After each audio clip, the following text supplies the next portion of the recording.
I think I just got done watching one of the greatest anime of all time. Code Geass was an anime that was on my watch list for so long, and I've been putting it off for years. And now I've caught up. I've watched every episode, and I don't know why I put Code Geass off for so long. 0 weak episodes, a phenomenal plot, and arguably the greatest anime ending of all time. I'm gonna get into spoilers now, but oh my gosh, Code Geass is a must-watch anime. So after watching season 1 of Code Geass, I was like, oh my gosh, that anime was really good, but I don't know if it's a masterpiece quite yet. There were a lot of unfinished plot lines by the end of season 1 that were answered in season 2, like what's up with Lelouch and Suzaku? Is Nanali gonna be safe? Who killed Lelouch's mom? What's C2's contract? What's up with the Emperor? What's his game plan? And not only do all of those questions get answered, but all of those problems get solved in a way in which I never would have expected. Everything about this season was mind-blowing, especially when I consider my predictions and what I thought the ending would be like. What I originally thought was that the Emperor would be the big bad of Code Geass. That's what I predicted. I thought Lelouch would kill his father, he would achieve his goal of liberating Japan, but he would lose Nanali, he would lose Suzaku, he would lose Shirley, Colin, C2, everybody that he loved and cared for. And that's pretty much the direction I thought Code Geass was heading in. And then I watched the ending, that beautiful ending, and I was like, wow, you know, not only was I wrong,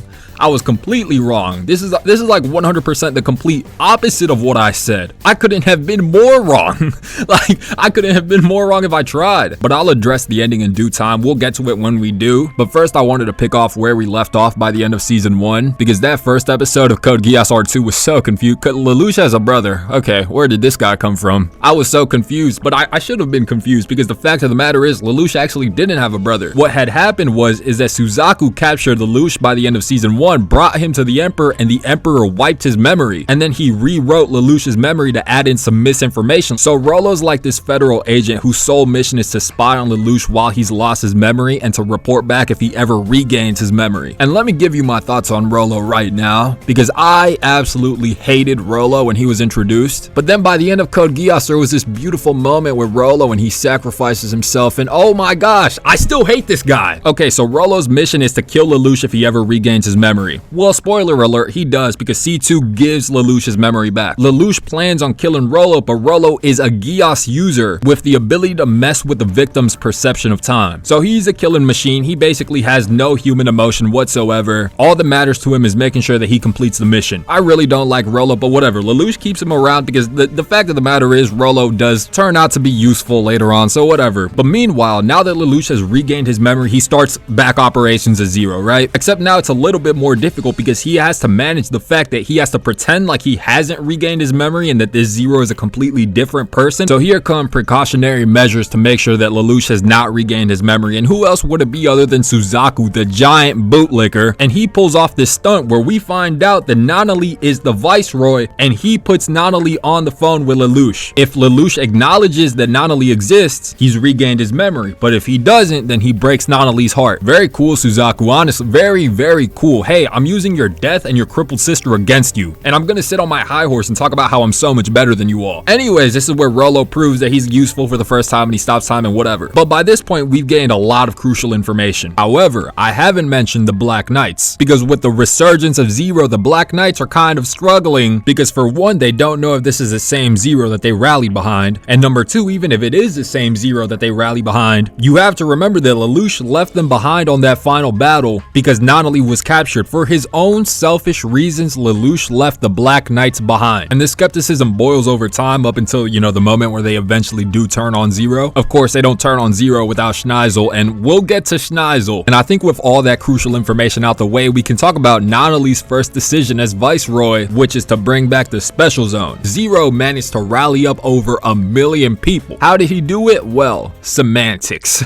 He made an agreement with Britannia where he would sell out all of the Black Knights and he would get exiled, or Zero would get exiled. And then when the announcement was going to be made, all the people in the crowd, all the Black Knights, everybody smoke bomb, put on Zero masks, Zero costumes, they were all Zero. And then Lelouch reveals his grand plan. Haha, you exile Zero, you exile all of us. I'm so sure that that would hold up in a court of law. But with this plan, Lelouch has put Suzaku in check and he has to respond. Does he let all 1 million civilians get exiled and just walk out of Britannia, or does he shoot shoot them all. Does he kill them? Of course, he lets them live, and 1 million people just walk right on out because they are all Zero. Okay, sure. But anywho, they get exiled on this giant ship that is facilitated by the Chinese Federation. Of course, the Britannian army is not just gonna let that happen, so they track them down. And this kicks off what is probably the arc that I like the least in R2. There's this forced marriage with this guy and then this like 2-year-old girl. We get to see Zero and Schneizel go head to head in a game of chess, so we get a little glimpse of that, but overall this arc just wasn't my cup of tea when it comes to Code Geass. We got some pretty cool mech fights. That's about, the mech fights were pretty epic. Speaking of though, unfortunately, Colin, the best nightmare pilot, gets captured. Yep, I said it, better than Suzaku. But I want to transition here to Shirley because Shirley is very pivotal in R2. Shirley loves Lelouch. She's loved him ever since season 1, but Shirley has always been the one to show the most amount of interest in Lelouch, and she showed so much interest in Lelouch that it actually got her killed. So yeah, she's aware that Lelouch is Zero, but she still wanted to chase Lelouch into a building that was being attacked, and she runs into none other than Rolo, and she does the grave mistake of mentioning Nonali around Rolo, and Rolo ends up killing her. I thought I couldn't dislike Rolo enough, but here I am. Rolo just killed Shirley, and even on the brink of death, Shirley is telling Lelouch that she knows that Zero killed her father, but she can't stop loving Lelouch. It's a heartbreaking scene, especially when Lelouch is trying to use his Geass on Shirley. It's really emotional. It's really heartbreaking, and there's so many other pieces at play right now, like Jeremiah. I thought he was gonna face off against Lelouch. Well, he used to serve Lelouch's mother, and he simply wishes to serve the family, so therefore he becomes an ally of Lelouch. But speaking of Geass, this was around the time that Lelouch himself started to denounce Geass and figured the world would be better off without Geass. So Lelouch launches a full-scale attack with the help of the Black Knights on V2 and this little facility where they're making mini Rolos, and he kills everybody. He orders a complete death to everybody in this facility.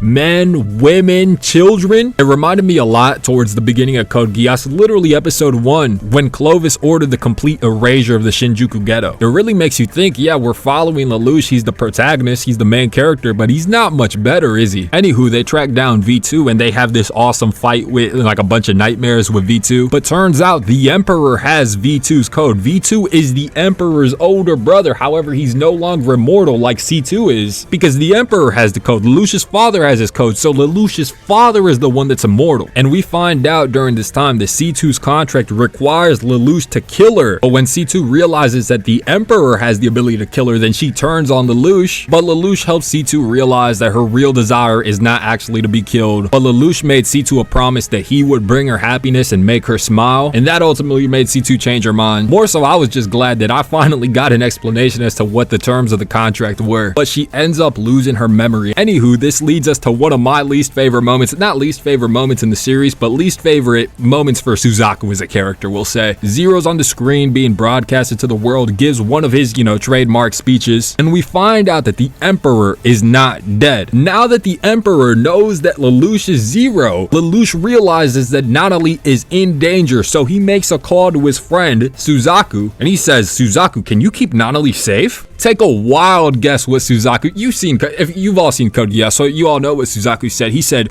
yeah, I'll keep her safe.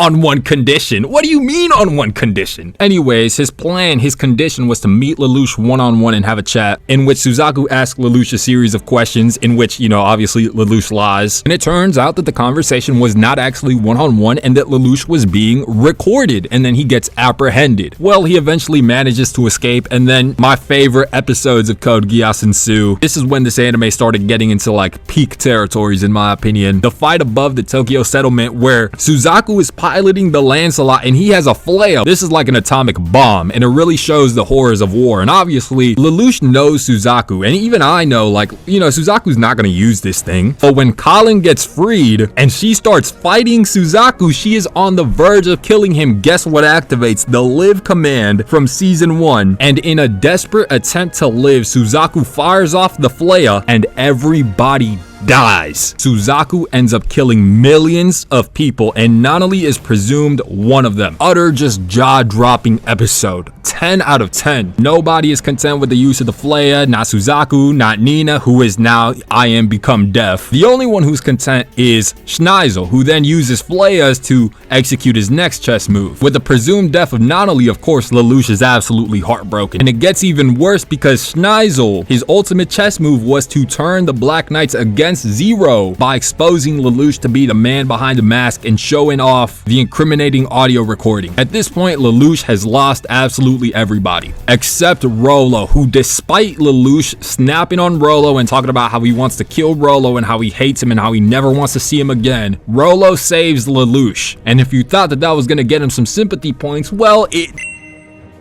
but after that, we get Lelouch realizing that he has one final mission. He has to defeat the Emperor, and lo and behold, Suzaku shows up too. But it's not just Suzaku that makes a guest appearance, because Lelouch's mother is also present. Turns out that she was a Geass user, and she implanted her consciousness into somebody else before she died. And Lelouch's mother helps reawake C2, so now everybody is here in the presence of the Emperor and Marianne. Well, their goal is quite simple, because they want to create a world in which lies will not exist. So it sounds like his plan is world peace, except for the fact that, hey, now you just lose your sense of autonomy, I guess. I don't know. The plan sounds like garbage to me. It sounds worse to Lelouch. He uses his Geass on the collective consciousness, and just like that, his father and his mother get vanquished from existence. I was like, dang, you wanted to see your mom the whole anime. Somewhere in R2, Lelouch realizes that he can't be selfish anymore. He's caused a lot of pain. He's caused a lot of suffering. He's caused a lot of death. Lelouch not only acknowledges this, but he says that for all the people that have died, he has to see it through. He has to make sure that his mission is accomplished. But now that Charles is dead, who becomes the Emperor? Yeah, none other than Lelouch. And Suzaku is standing right by his side. I'm thinking, what agreement did these two get to in which they are willing to work together despite their differences? Well, obviously, we're gonna find out soon, but not before we get the final battle between Lelouch and Schneizel. This stretch of episodes from here on out up until the final episode is my favorite part of Code Geass. So this is kind of like an allusion to the chess match that they had earlier on in season 2, except now the entire world is watching and the fate of the world is in both of these people's hands. And Schneizel has never lost to Lelouch in chess ever, but what he doesn't know is that Lelouch has something up his sleeve, and that's a device that will completely nullify a Flaya. So when Lelouch gets pushed onto his back foot, there's no other options left. They have to use this device to nullify a Flaya, and they do. And once they do, they're able to get into the Damocles, which is the giant warship firing these Flayas. Schneizel wants to rule the world with fear. So we all know what Lelouch is fighting for. If Schneizel wins, he wants to rule the world in fear of the Flayas. He doesn't care about having to wipe out 1 million, 2 million, 3 million people, so long as the world has peace. So they make their way into the Damocles to find Nanali, who is the one that is firing these Flayas, by the way. And in one of my favorite moments in Code Geass, it's a simple bait and switch that he did to Colin. Lelouch plays a video where he is predicting what Schneizel will say, but he's really sneaking up on him to catch him with the Geass. Got him, stupid. What an idiot. So at this point, Lelouch has won. All he needs to do now is get the Damocles key from Nanali, and Lelouch has to use his Geass on Nanali because Nanali thinks that Lelouch is the worst person ever. It's so heartbreaking knowing that Lelouch did all of this for Nanali, but it's necessary because once Lelouch wins this battle with Schneizel, he is not only the most powerful man on the planet, but he's also the most hated. He's hated by the world, the masses, the people, even his own classmates that he grew up with. That is until Zero shows up, and it's not Lelouch this time, because this time Zero is here to kill Lelouch. Zero has never been a person. Zero has always been a symbol of fighting against injustice. This has always been the plan. This is Zero Requiem. This is the ending to Code Geass. Lelouch created the symbol of Zero that fights against injustice. Now Lelouch is the injustice. So who's behind the Zero mask? It's Suzaku. Suzaku takes on the Zero costume and stabs Lelouch to kill the most tyrannical man on the planet and bring everyone together. It is such a beautiful story arc for both characters. For the moment, and Colin says so herself at the end of Code Geass, Lelouch ultimately accomplished his goal. He made the world a better place. It all came together at the end. The only people who should kill are those who are prepared to be killed. The way that I view this ending is that it was Lelouch atoning for everything he did. A lot of people died at his hands. So if he had to plot his own death and get himself killed in order to bring about world peace and reach his end goal, then so be it. It's the perfect ending, down to Lelouch falling down, Nunnally touching his hand, and realizing that Lelouch has always had her best interest from the very beginning. The crying, the screaming, the voice acting, it was all on point. It's just the perfect ending. The main character, Lelouch, of course, realizing his goal, but the only way you can realize your goal is in death. It would be unfair to everybody that died as a result of Lelouch's actions if he didn't die himself at the end of the series. It makes sense. It had to be this way. It's upsetting, but it's beautiful. It's genuinely like the greatest ending I've seen in anime, point blank period. It elevated Code Geass into one of my top 3 favorite anime of all time, but that's been, in my opinion, the greatest ending that I've ever seen. So if you've enjoyed this video, please make sure to like, subscribe, and go on with the rest of your day. Take care, everybody. Peace.